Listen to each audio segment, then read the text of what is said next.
اردو شاعری سے محبت کرنے والے تمام سامعین کو میرا سلام پہنچے۔ آج جس موضوع پر ہم بات کریں گے وہ تنہائی ہے۔ اردو شاعری کی روایات سے چند چیزیں ایسی جڑی ہوئی ہیں جن کو اردو شاعری سے الگ نہیں کیا جا سکتا۔ ان چیزوں میں تنہائی بھی شامل ہے جو اردو شاعری کا ایک جزو ہے۔ اردو شاعری کی روایت میں تنہائی اس کیفیت کو کہتے ہیں جب محبوب اور عاشق کے درمیان فاصلے آ جاتے ہیں۔ اپنے محبوب سے دور ہو کر عاشق بھری محفل میں تنہا ہو جاتا ہے، اور کبھی کبھی ایسا بھی ہوتا ہے کہ محبوب کی یادوں میں عاشق ایسے کھو جاتا ہے کہ الگ ہو کر بھی ایک محفل سجا دیتا ہے۔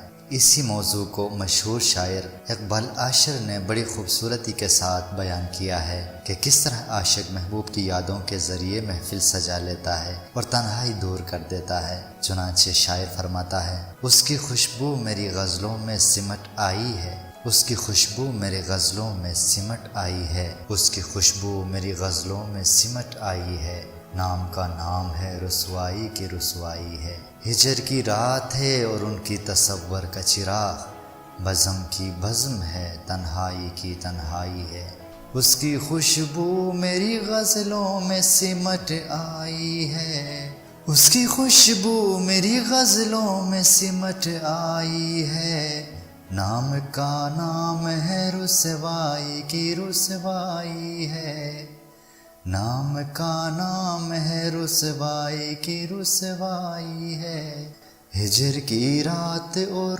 ان کی تصور کا چراغ، بزم کی بزم ہے تنہائی کی تنہائی ہے۔ ایک اور شاعر نے تنہائی کے حوالے سے بہت ہی خوبصورت شعر کہا ہے، خواب کی طرح بکھرنے کو جی چاہتا ہے، ایسی تنہائی کہ مر جانے کو جی چاہتا ہے۔ بعض لوگ تنہائی کے تصور سے ڈر جاتے ہیں اور کانپ جاتے ہیں، لیکن تنہائی وحشت ناک چیز کا نام نہیں۔ تنہائی کبھی کبھی انسان کو خود سے ملا لیتی ہے۔ انسان ساری زندگی خود سے ملاقات نہیں کر پاتا، لیکن کبھی کبھی تنہائی کی نعمت اسے خود سے ملاقات کرنے کا موقع فراہم کرتی ہے۔ شاعر مشرق علامہ محمد اقبال اسی مضمون کو بڑے خوبصورت انداز میں پیش کرتے ہیں۔ مجھ کو بھی تمنا ہے کہ اقبال کو دیکھوں، مجھ کو بھی تمنا ہے کہ اقبال کو دیکھوں، کہ اس کی جدائی میں بہت اشک فشانی، کہ اس کی جدائی میں بہت اشک فشانی، اقبال بھی اقبال سے آگاہ نہیں ہے، کچھ اس میں تمسخر نہیں واللہ نہیں ہے۔ کچھ لوگ اس دنیا میں ایسے بھی ہوتے ہیں جو تنہائی کو دوست بنانے میں کامیاب ہو جاتے ہیں۔ ایک بار تنہائی سے دوستی ہو جائے تو لوگوں کے ہجوم سے بھی وحشت ہونے لگتی ہے، اور انسان محفلوں کو چھوڑ کر اپنی تنہائی کی طرف بھاگنے لگتا ہے۔ تنہائی کی دوستی کے حوالے سے ایک شاعر نے بہت ہی خوبصورت شعر کہا ہے، میں تنہائی کو تنہائی میں تنہا کیسے چھوڑ دوں، میں تنہائی کو تنہائی میں کیسے چھوڑ دوں، اس تنہائی نے تنہائی میں میرا ساتھ دیا ہے۔ کچھ لوگ تنہائی کو اپنے لیے چن ہی لیتے ہیں۔ ایسے لوگ تنہائی کا انتخاب اس وقت کرتے ہیں جب ان کو اپنے پسندیدہ لوگوں کی محفل نصیب نہیں ہوتی۔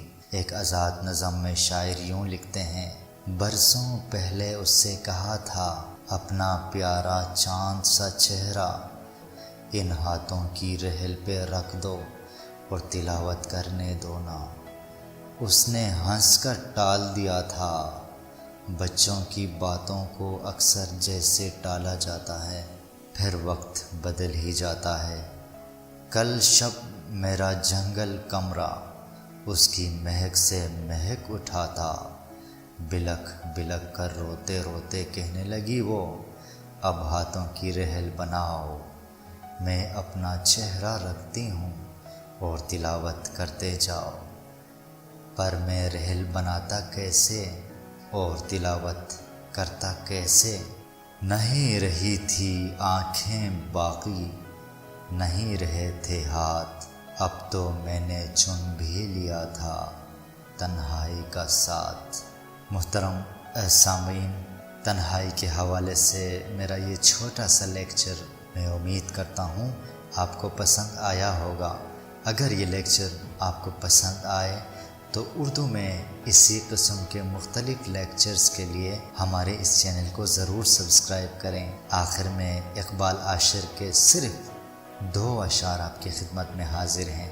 خدا نے لاج رکھی میری بے نوائی کی، خدا نے لاج رکھی میری بے نوائی کی، بجھا چراغ تو جگنون رہنمائی کی، تیرے خیال نے تسخیر کر لیا ہے مجھے، تیرے خیال نے تسخیر کر لیا ہے مجھے، یہ قید بھی ہے بشارت بھی رہائی کی۔ محترم سامعین، آپ سے اجازت چاہتا ہوں۔ اللہ حافظ۔